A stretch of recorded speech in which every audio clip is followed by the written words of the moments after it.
Today, I messed up by forgetting that Reddit is only as anonymous as you make it, and I blew up my relationship with my family over it. Obligatory, this isn't technically today. Really, this is more like I have been somewhat foolish for about 10 years. But hey, buckle in, this is a long one. My childhood was exceptionally isolated.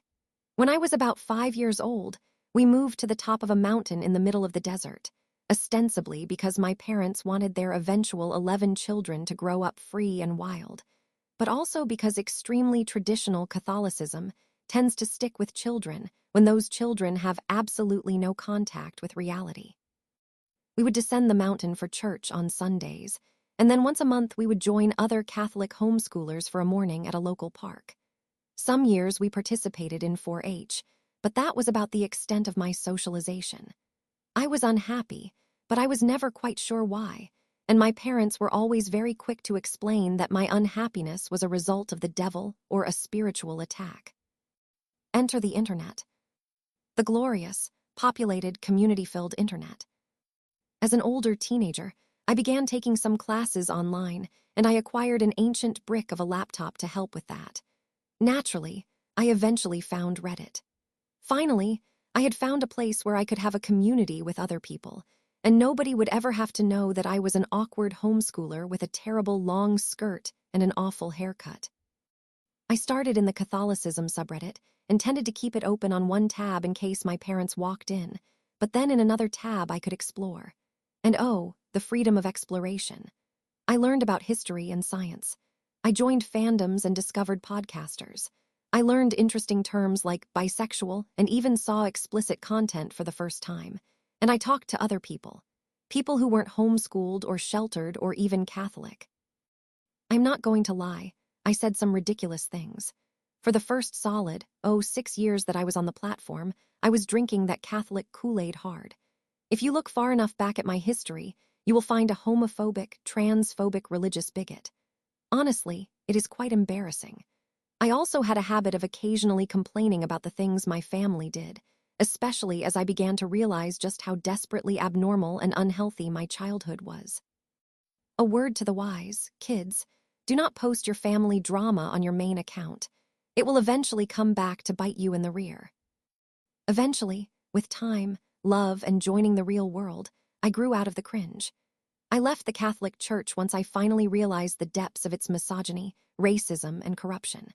I came to understand that the fun word bisexual described me and started meeting with other queer people. I discovered that they were not depraved predators, but honestly the warmest and most lovely bunch of people I had met. I learned the real truth behind all the pro-life things I had been taught. I read books about abortion and transgender rights. I connected with people in my town and then started participating in real-life activities once COVID-19 ended, and now I volunteer at my library every week. I realize that I am not broken and disgusting, waiting to be saved by an angry deity. I made real friends and truly learned to love myself for the first time. But you have been waiting for the misstep. I made the catastrophic mistake of posting a picture of my sister's wedding on Reddit. You would think that was nothing. I thought that was nothing. However, my sister's ex, who has been involved in a decade-long custody battle with her, did not think it was nothing. In fact, he somehow managed to find the post, and then from there, he tracked down my Reddit account. And just like that, 10 years of content. He must have read through thousands of posts and comments. He found the ones in which I complained about my childhood, commiserated with people about how my family remains conservative while I have transitioned to the liberal side, and read weird poems about fights with my sister that I wrote at 18. He went through posts about my struggles with fertility and struggles with religion. He entered screenshots of them into evidence as proof that my family was not fit to be around the child. By the time I was told what had happened and instructed to delete posts, it was too late. My father had the screenshots, and then he went and found more. My whole family saw them. My grandparents called and texted in horror. My aunt across the country was dragged into it. The next thing I knew, I had text after text from my sister telling me that I needed to make a statement that I was a psychotic lunatic lying about all of it. My mother apparently wrote a statement for me that said as much, according to another sibling that saw it before she tried to make me sign it. My sister claimed that she would not get custody of her child back if I did not either claim psychosis or sign a statement to that effect. Because that is perjury, I did not comply. Because you see, I am not a lunatic. I'm just a person who overshares on Reddit who isn't. And I have been diagnosed with depression who hasn't. But psychotic. No. I wrote my own statement, basically laying out all that I just shared. I was a sheltered kid who misused the internet, and some of what I had said online was made without the full knowledge of their respective situations. But my mistakes were my own.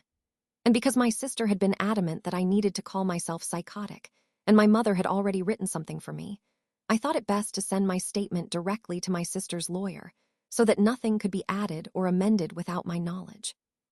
This was, apparently, a significant mistake. I woke up to an email from my sister about how she cannot believe I would imply that I do not trust her, would you?